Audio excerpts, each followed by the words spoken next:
ओम श्री गणेशाय नमः। आप सभी का दिन शुभ और मंगलमय हो। पौष मास महतम में आज सुनिए आगे की कथा। इस प्रकार मदासुर की शक्ति बढ़ने लगी। उसके राज्य में दैत्यों की बहुलता थी, इसीलिए धर्म कर्म का अभाव हो गया। उसके 3 पुत्र भी बड़े वीर प्रतापी हुए, जिनके नाम विलासी, लोलुप और धनप्रिय थे। अब उसने अपने राज्य का विस्तार आरंभ किया। सबसे पहले समस्त पृथ्वी को अधिकार में करने के लिए उसने राजाओं से युद्ध किया। अनेक राजा उसके साथ युद्ध करके मारे गए और अनेकों ने भयभीत होकर बिना युद्ध किए ही उसकी अधीनता स्वीकार कर ली। जो स्वाभिमानी थे वे राज्य छोड़कर चले गए। इस प्रकार पृथ्वी पर उसका पूर्ण साम्राज्य स्थापित हो गया। अब उसने स्वर्गलोक पर आक्रमण किया। देवराज इंद्र ने अपनी विशाल सेना के साथ उसे बाहर ही रोकने का प्रयास किया, किंतु असुर भगवती के बल से प्रबल हो चुका था, इसीलिए उसका तिरस्कार नहीं किया जा सका। फलस्वरूप देवताओं की पराजय हुई। इंद्र अपना राज्य छोड़कर भाग गए। स्वर्ग पर मदासुर का पूरा अधिकार हो गया। इसके बाद उसने सोचा, कैलाश का वह परम योगी कहलाने वाला अद्भुत ही देवताओं का पक्षपाती है, इसीलिए उसे भी वश में करना परम आवश्यक है। ऐसा निश्चय कर उसने अपनी विशाल वाहिनी के साथ आक्रमण कर दिया। शिवगण उसका सामना करने में विफल रहे। शूलपाणी त्रिलोचन का वश ना चला तो वे भी वहां से चले गए। अतः कैलाश को भी मदासुर ने शीघ्र अपने अधिकार में कर लिया। इस प्रकार 3 लोग तो उसके अधीन हो ही गए थे, यह विशिष्ट दिव्य लोग भी उसके शासन अधिकार में आ गए। अब समूचे ब्रह्मांड पर मदासुर का शासन हो गया। चारों ओर अत्याचार अनाचार का बोलबाला हो गया। धरती पर स्वाहा स्वधा व सत्कार आदि का लोप हो गया। ईश्वर पूजा निषिद्ध कर दी गई। वेदोक्त धर्म का कहीं अता पता नहीं था। केवल मदासुर द्वारा ही निर्मित धर्म और वेद आदि मान्य थे। उनसे भिन्न धर्म का पालन करने वालों को अधिकतम दंड दिया जाता था। उसके उत्पीड़न से घर त्याग कर भागे हुए देवगण वन पर्वतों को मारे मारे फिर रहे थे। उन्हें उस विपत्ति से बचने का कोई उपाय समझ में नहीं आता था। एक दिन वे महर्षि सनक कुमार के पास पहुँचे और प्रणाम करके निवेदन किया कि प्रभु, मदासुर के अत्याचार से संसार त्रस्त हो रहा है। उसने स्वर्ग पर भी अधिकार कर लिया है। हम सब उसके भय से वन पर्वतों में छिपे छिपे फिर रहे हैं। हे मुनिवर, हम पर दया करके वह उपाय बताइए जिससे राक्षसों का संहार हो सके। सनत कुमार जी बोले, देवताओं, यदि तुम भगवान एकदंत की उपासना करके उन्हें प्रसन्न कर लो तो निश्चय ही तुम्हारा मनोरथ पूर्ण हो सकता है। वे भगवान परम दयालु और सर्वशक्तिमान है। देवताओं ने निवेदन किया कि प्रभु, उन भगवान की प्रसन्नता का साधन क्या है? उनके रूप, मंत्र, ध्यान आदि के विषय में हमें पूर्ण रूप से बताने की कृपा कीजिए। महर्षि ने कहा, देवगण, भगवान एकदंत परात्पर ब्रह्म गणेश्वर ही है, जो समस्त संसार के सर्ग, पालन और जय के एकमात्र कारण है। उनका एकाक्षरी मंत्र गंग है, जिसका जप करना चाहिए। उनका एक दंत नाम 2 विशेषताओं से युक्त है, क्योंकि वह एक और दंत 2 पदों से बना है। एक शब्द माया का सूचक है, वह माया देह रूपिणी और विलासवती है, और दंत शब्द सत्ता स्वरूप होने से परमात्मा का सूचक है। वस्तुतः गणेश जी माया के धारक स्वयं सत्ता मात्र से स्थित रहते हैं, इसीलिए वेदवती उन परमात्मा स्वरूप को एकदंत कहते हैं। देवताओं, उन परात्पर ब्रह्मा का एक दंत नाम का अर्थ हुआ। अब उनके ध्यान का प्रकार भी सुनो। उन गणेश के एक दंत 4 भुजाएं है, मुख हाथी के समान और बड़ा है। वे सदैव सिद्धि बुद्धि से संपन्न और मूषक की सवारी करने वाले हैं। उनकी नाभि में शेष नाग और हाथों में पाश, परशु, सुंदर कमल और अभय मुद्रा सुशोभित है। उनका मुख कमल सदैव प्रसन्नता से खिला हुआ रहता है। वे भक्तों को सदा वर प्रदान करने वाले और अभक्तों का विनाश करने वाले हैं। इस प्रकार महर्षि देवताओं को उपदेश देकर मौन हो गए। तब देवगण एकांत वन प्रांत में जाकर भगवान एकदंत की उपासना करने लगे। इस प्रकार तपस्या करते करते उन्हें 100 दिव्य वर्ष बीत गए। भूखे प्यासे रहने के कारण उनके शरीर सूखकर अस्थि पंजर मात्र रह गए थे। उनकी यह दशा और घोर तपश्चर्य को देखकर भगवान प्रसन्न हो गए। उन्होंने दर्शन देकर कहा, देवताओं वर मांगो। भगवान को अपने समक्ष साक्षात प्रकट देखकर अत्यंत श्रद्धा भक्ति पूर्वक देवताओं ने उन्हें प्रणाम किया और अनेक प्रकार से स्तुति करने लगे। हे सर्वेश्वर, हे प्रभु, मदासुर के अत्याचार बहुत अधिक बढ़ गए हैं। उसके शासन में देवताओं के स्थान छीन लिए गए और मुनियों और ब्राह्मणों को समस्त कर्मकांड से वंचित कर दिया गया है। उसकी क्रूरता के कारण समस्त प्राणी त्रस्त हो गए हैं। इसीलिए प्रभु, आप कृपा सभी विघ्नों को दूर करने की कृपा करें। अब एकदंत भगवान ने वर प्रदान किया कि देवताओं, तुम जो कहते हो वही होगा। अब तुम निश्चिंत हो जाओ। ऐसा सुनकर प्रसन्न हुए देवताओं ने उन्हें प्रणाम किया और सुरक्षित स्थान में एकत्र होने लगे। उधर एक दिन देवर्षि नारद मदासुर के पास जा पहुँचे। मदासुर ने उन्हें सम्मान पूर्वक आसन दिया और हाथ जोड़कर बोले, कहिए देवर्षि, संसार में कोई नई बात हुई हो तो बतलाइए।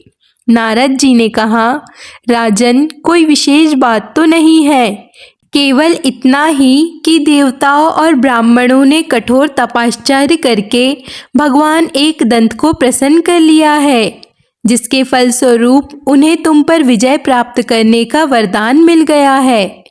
इससे प्रबल हुए वे देवता तुम्हारा वध करने के लिए तत्पर हो रहे हैं। सुनते ही मदासुर तिलमिला उठा। उसने नारद जी से पूछा, मुनिवर, यह एकदंत कौन है, कहाँ रहता है, उसका कैसा स्वरूप है, यह सब मुझे स्पष्ट रूप से बतलाइए। तब देवर्षि नारद बोले, दैत्यराज, वे तो अत्यंत बलवान देवता है। उनका निवास त्रिलोक में सर्वत्र है। वे चाहे जब जहाँ प्रकट हो सकते हैं। उनके एक दांत हाथी जैसा मुख और 4 भुजाएं हैं और वे मूसक पर सवार रहते हैं। ऐसा कहकर नारद जी चले गए। मदासुर ने अब अपने सेनाध्यक्ष को बुलाकर कहा, विशाल सेना को सुसज्जित किया जाए। हमें शीघ्र ही उस एकदंत नामक जंतु से युद्ध करने चलना है। अब असुरों की विशाल वाहिनी तैयार हो गई। उसमें हाथी, घोड़े, रथ, ऊंट आदि पर सवार दैत्य वीर और विकट पदार्थ थे। आगे आगे अनेक प्रकार के रणबाजे बज रहे थे। सेना के चलने से ऐसी धूल उड़ रही थी कि दिशाएं दिखाई नहीं दे रही थी। रास्ते में चलते चलते असुरों ने बहुत सारे अपशकुन देखे, जिससे वे भयभीत होने लगे। दैत्य सेना एकदंत की खोज में बिना निर्दिष्ट स्थान के इधर उधर घूम रही थी। तभी अचानक सबने देखा कि सामने एक महाकाय नरकुंजर मूसक पर सवार चला आ रहा है। उसके मुख में एक दंत और 4 भुजाओं में परशु, पाश आदि आयुष विद्यमान है। उस विकट रूप को देखकर भयभीत असुर पुकार उठे, यह महाकाय और अत्यंत भयानक नरकुंजर कौन है, जिसका वाहन मूसक है? ऐसा तो ना कभी देखा ना सुना। मदासुर को ध्यान आया कि नारद जी ने ऐसा ही रूप तो बताया था, फिर भी पता करना चाहिए कि यह कौन है। उसकी आज्ञा सुनकर एक चतुर असुर दूत रूप में एकदंत के पास जाकर बोला, आप कौन हैं, कहाँ से आए हैं और इस प्रकार भ्रमण करने का आपका क्या उद्देश्य है? एकदंत ने उपेक्षा पूर्वक असुर दूत की ओर देखा, फिर बोले, तुम कौन हो और कहाँ से आए हो, मुझसे क्या चाहते हो? ऐसा कहते हुए उन्होंने कुछ सहज रूप से अपने परशु को थोड़ा संभाला।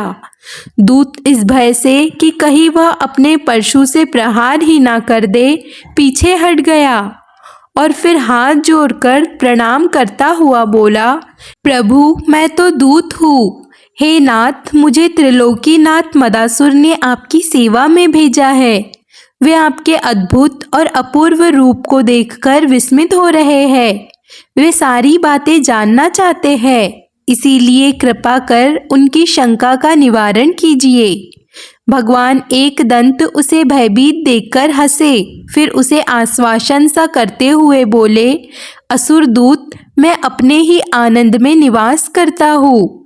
देवताओं और ऋषि मुनियों की प्रार्थना पर स्वानंद से चला आ रहा हूँ, इसीलिए कि मुझे मदासुर का सैन्य वध करके देवताओं और ऋषियों आदि को सुखी करना है। तुम उसके दूत हो, इसीलिए तुम उससे जाकर कहो कि अगर वह जिंदा रहने की कामना करता है तो देवताओं, ऋषि मुनि और ब्राह्मणों आदि से द्वेष छोड़कर धर्म नीति पर चले और मेरी शरण में आ जाए, नहीं तो मैं उसे मार डालूंगा। यह सुनकर असुर दूत उन्हें प्रणाम कर लौट गया। फिर उसने मदासुर को वह सारा वृत्तांत सुनाया।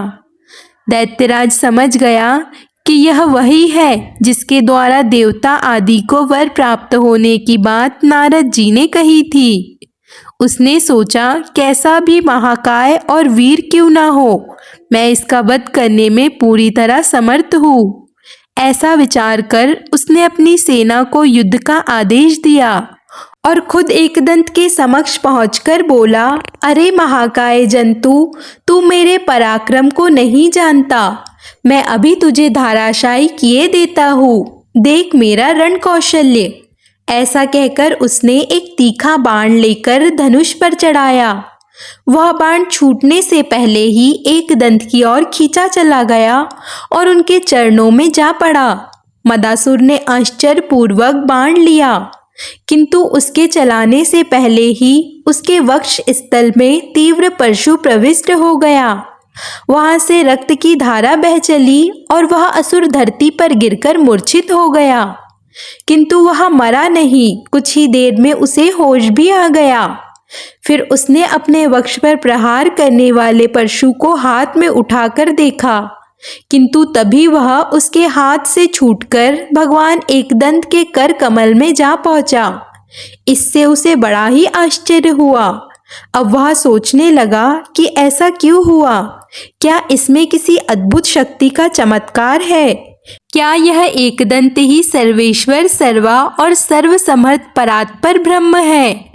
वस्तुतः यही संभव है। निश्चय ही यह जगत के परम कारण परमात्मा ही है। और ऐसा ज्ञान होते ही वह तुरंत उनके चरणों में जा पड़ा। फिर उठकर उसने हाथ जोड़ते हुए स्तुति की कि प्रभु, मैं आपको जान नहीं सका था। आपके दुर्लभ दर्शन करके मैं तो धन्य हो गया हूँ। हे नाथ, मैं आपकी शरण में हूँ, मुझे क्षमा कीजिए, क्षमा कीजिए। फिर एकदंत भगवान ने प्रसन्न होकर उससे कहा, मैं संतुष्ट हूँ, वर मांग लो। ऐसा सुनकर मदासुर ने हाथ जोड़कर निवेदन किया कि प्रभु, मुझे अपनी सुदृढ़ भक्ति प्रदान कीजिए और आज्ञा दीजिए कि अब मैं क्या करूं। भगवान ने कहा, असुरराज, तुझे मेरी सहज भक्ति प्राप्त होगी। अब तुम स्वर्ग आदि स्थानों को छोड़ दो और जहाँ देवी संपदा से पूर्ण पूजन आराधना किया जाता हो वहाँ प्रवेश नहीं करना, और आसुरी भाव के कर्मफल भक्षण की तुम्हें छूट है। अब तुम पाताल में जाकर आनंद पूर्वक रहो। भगवान एकदंत की आज्ञा अनुसार मदासुर ने स्वर्ग, पृथ्वी आदि पुण्य स्थानों का त्याग कर दिया और उसी समय जाकर वह पाताल में रहने लगा। देवताओं को वापस अपने लोक की प्राप्ति हो गई और ऋषि मुनि आदि निर्भय होकर यज्ञ तप आदि करने लगे। सनक जी बोले, हे सूत जी, आपने भगवान एकदंत की यह परम सुखदायिनी कथा सुनाई, इससे मैं अत्यंत प्रसन्न हो रहा हूँ।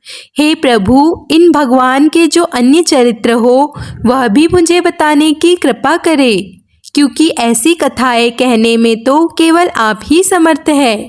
तब सूत जी ने कहा, हे सौनक जी, भगवान एकदंत की बहुत सी कथाएं हैं। एक बार बैकुंठनाथ श्री हरि ने उनकी उपासना की थी, तो एकदंत ने प्रसन्न होकर उन्हें दर्शन दिए और अभिलक्षित मणि रत्न चिंतामणि प्रदान की। भगवान श्री विष्णु ने उस मणि को एक बार देवराज इंद्र को दे दिया और इंद्र ने श्री विष्णु के अंश अवतार महर्षि कपिल को वह मणि दे दी। उस मणि की महिमा और आकर्षण से आकर्षित हुए गणासुर नामक राक्षस ने उसे बलपूर्वक महर्षि कपिल से छीन लिया। तब महर्षि ने भगवान गणेश्वर से गणासुर को पराजित करने की प्रार्थना की। भगवान गणपति ने गणासुर को मारकर पुनः वह मणि महर्षि को प्राप्त करा दी। तब महर्षि कपिल ने वह चिंतामणि आदर्श सहित भगवान एकदंत के कंठ में पहना दी। इस प्रकार हे सौनक जी, मैंने भगवान एकदंत का यह चरित्र संक्षेप में तुम्हें सुना दिया। सौनक जी बोले, हे प्रभु, हे सूत जी महाराज, आप भगवान गणेश्वर के अन्य आविर्भाव का उपाख्यान भी कहने की कृपा करें। वस्तुतः कथा में मेरा बहुत मन लग रहा है।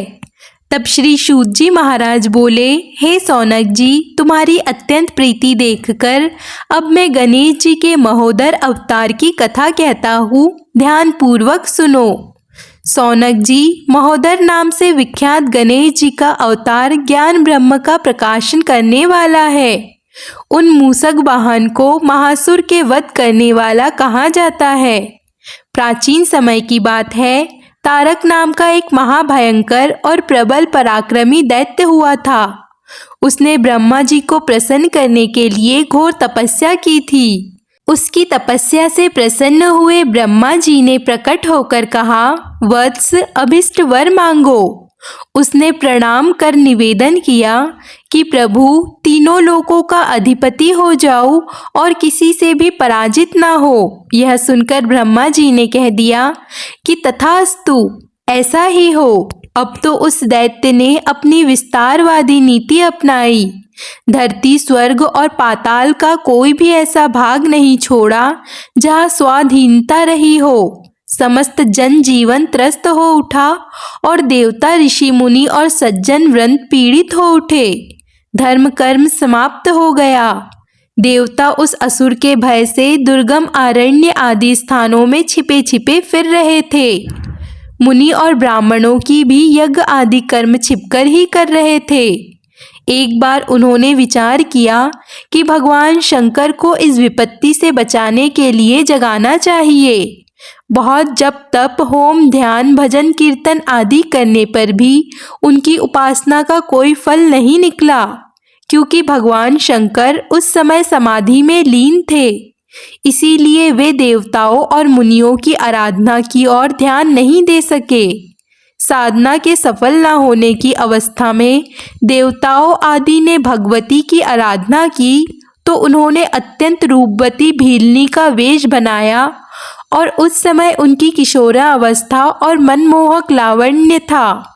वे शिवजी के समक्ष जाकर सुगंधित पुष्प एकत्र करती हुई कामाग्रि के मन में अत्यंत मोह उत्पन्न करने लगी, जिसके फलस्वरूप उमानाथ की समाधि भंग हो गई। उन्होंने बलपूर्वक अपनी ओर आकर्षित करने वाली उस लावण्यमयी भीलनी की ओर जैसे ही मोह विभूत दृष्टि से देखा, वैसे ही वह अदृश्य हो गई। उस अवस्था में भगवान शंकर के द्वारा अत्य उग्र महापुरुष रूप जिस मोह की उत्पत्ति हुई, वह अत्यंत सुंदर था। शिव जी की स्मृति जागृत हुई। वे समझ गए कि यह सब पार्वती जी की ही लीला है, जो उन्होंने कामदेव के आश्रय से की है। इसीलिए उन्होंने अत्यंत क्रोधपूर्वक उस भयकारी कामदेव को श्राप देकर उसकी देह को तुरंत ही दग्ध कर दिया, भस्म कर दिया।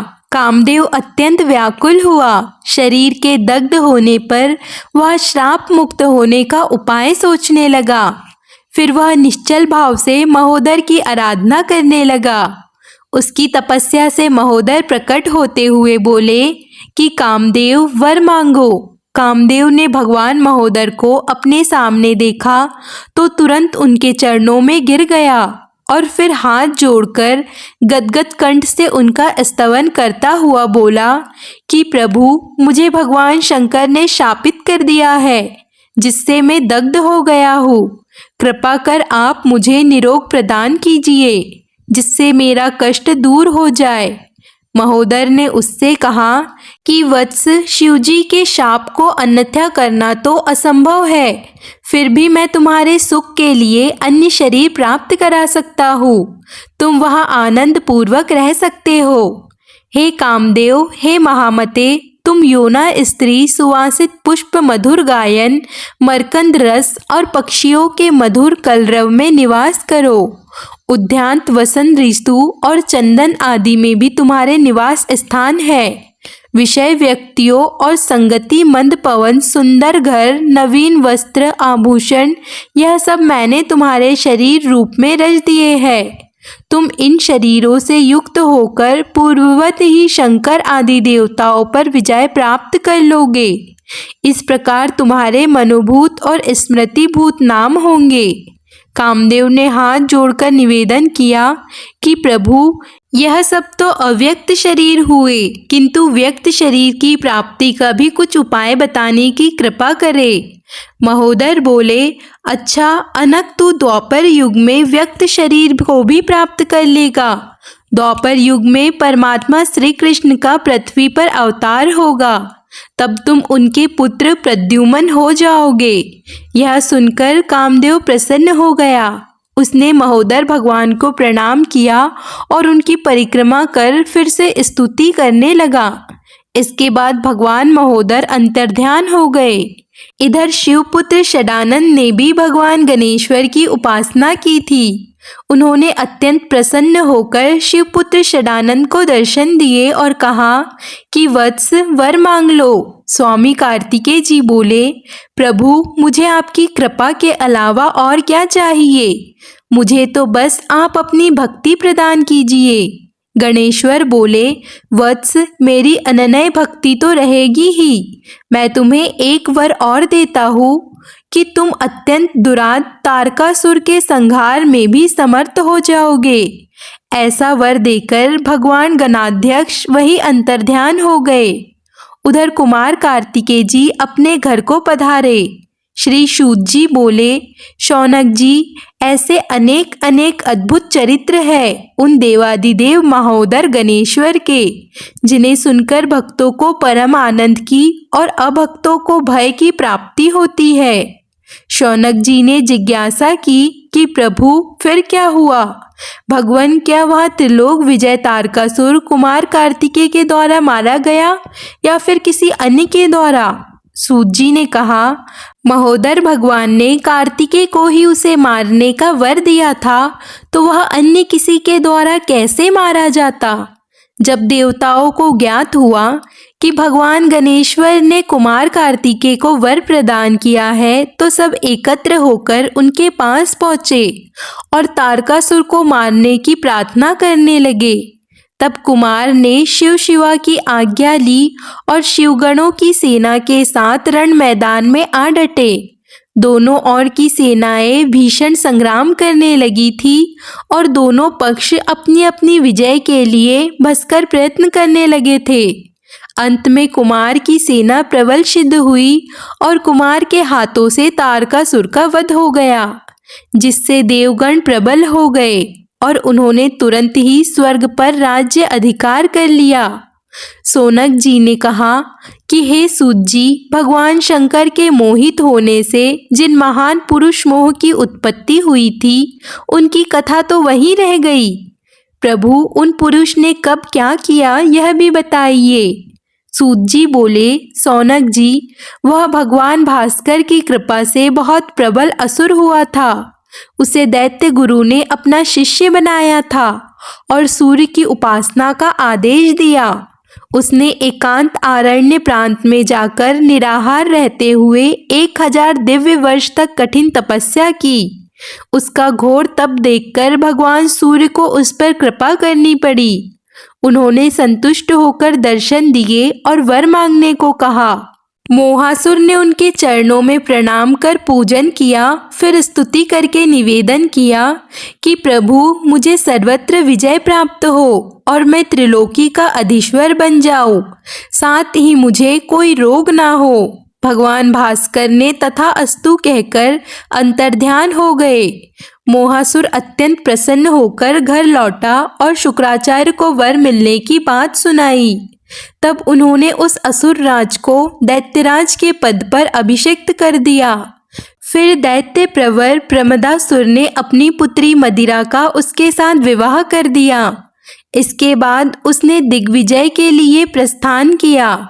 समस्त देवता, मनुष्य, नर, यक्ष, किन्नर आदि पर विजय प्राप्त कर वह त्रिलोक के अधिपति बन बैठा। उसके क्रूर शासन में देवता और मुनि आदि अत्यंत पीड़ित हो गए। धर्म कर्म का लोभ हो गया। ब्राह्मणों की जीविका का साधन भी समाप्त हो गया। देवता उसके भय से पर्वतों में छिपे फिरे थे। प्रजा भी उसके अत्याचारों से त्रस्त हो उठी थी। सभी ने सोचा कि अब क्या करना चाहिए, इस असुर के उत्पीड़न से किस प्रकार मुक्ति मिले। ऐसी चिंता करते हुए देवताओं और ऋषियों से भगवान भास्कर ने ही प्रकट होकर कहा कि मूषक वाहन महोदर की आराधना आप सबको करनी चाहिए और वही प्रभु आपके संकट को दूर कर सकते हैं। भगवान सूर्य की बात सुनकर देवगण आदि ने महोदर भगवान को प्रसन्न करते हुए घोर तप किया, जिससे प्रसन्न हुए गणेश्वर ने प्रकट होकर उनसे पूछा कि क्या चाहते हो। सर्वेश्वर और समर्थ प्रभु को अपने समक्ष प्रकट हुआ देखकर वे सब अत्यंत प्रसन्न हो उठे और उनके चरणों में प्रणाम कर गदगद कंठ से बोले, प्रभु, हम सब महासुर के उत्पीड़न से संतप्त हो रहे हैं, आप हमारी रक्षा कीजिए। तब भगवान महोदर ने प्रसन्न होकर अभयदान दिया कि देवताओं, मुनियों, तुम सब चिंता को त्याग दो। मैं संसार के हितार्थ उस प्रबल दैत्य महासुर का संहार कर दूंगा। तुम सब लोग उसके साथ युद्ध करने के लिए आगे बढ़ो। उधर देवर्षि नारद ने महासुर को जाकर बताया कि भगवान महोदर ने तुम्हारे वध का विचार किया है। जब तक तुम्हारा कोई अनिष्ट ना हो तब तक उनकी शरण लेने में ही तुम्हारा कल्याण है। ऐसा परामर्श देकर देवर्षि नारद जी चले गए। फिर महासुर ने अपने राज पुरोहित शुक्राचार्य से परामर्श किया तो वे बोले, दैत्यराज, भगवान महोदर ही इस समस्त विश्व के कर्ता और लय करने वाले हैं। समस्त देवताओं और दैत्य को भी उन्होंने उत्पन्न किया है। वे प्रभु काल के भी महाकाल है। उनके लिए कोई अपना पराया नहीं। इसीलिए तुम भी निर्भय होकर उनकी शरण में जाओ तो वे तुम्हें भी अपना लेंगे। तभी महोदर के दूत रूप में भगवान श्री विष्णु वहां पधारे। दैत्यराज ने उन्हें सम्मान सहित आसन दिया और बोला, कहिए प्रभु, आप यहाँ किस उद्देश्य से पधारे हैं। श्री विष्णु बोले, हे महासुर, मैं महोदर का दूत हूँ। उन्होंने यह संदेश भिजवाया है कि अगर तुम देवताओं, मुनियों, ब्राह्मणों और समस्त धार्मिक स्त्री पुरुषों के सुख में व्यवधान उपस्थित न करने का वचन देते हुए उन दयामय प्रभु की शरण ले लोगे तो वे तुम्हें क्षमा कर देंगे, नहीं तो रण क्षेत्र में तुम्हारा वध अवश्य ही हो जाएगा। तब मोहासुर का मोह और गर्व भंग हो गया। उसके चित्त में ज्ञान का प्रकाश हुआ और फिर वह भगवान विष्णु से बोला कि हे देवदूत, आप उन भगवान से जाकर निवेदन करिए कि मैं उनकी शरण ले रहा हूँ। वे मेरे नगर में सादर पधार कर अपने अभिनंदन का अवसर प्रदान करे।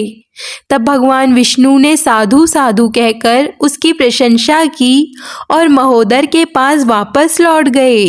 भगवान महोदर ने उनके द्वारा महासुर का संदेश सुना तो वे उसके नगर में पधारे और दैत्यराज ने उनका अभिभूत पूर्व स्वागत किया और श्रद्धा भक्ति पूर्वक षोडशो उपचार से पूजन कर स्तुति की और भगवान महोदर की सभी आज्ञाओं का पालन करने का वचन दिया। फिर उसने सुदृढ़ भक्ति की याचना की। महोदर ने उसे इच्छित प्रदान किया और अंतर्ध्यान हो गए। महासुर ने सभी आज्ञाओं का पालन कर संसार भार में सुख शांति स्थापित कर दी। इसके आगे का वृत्तांत आप अगले अध्याय में अवश्य सुनिए। आज के लिए बस इतना ही। आज की कथा आपको अच्छी लगे तो वीडियो को लाइक कर दीजिए और चैनल को सब्सक्राइब कर लीजिए।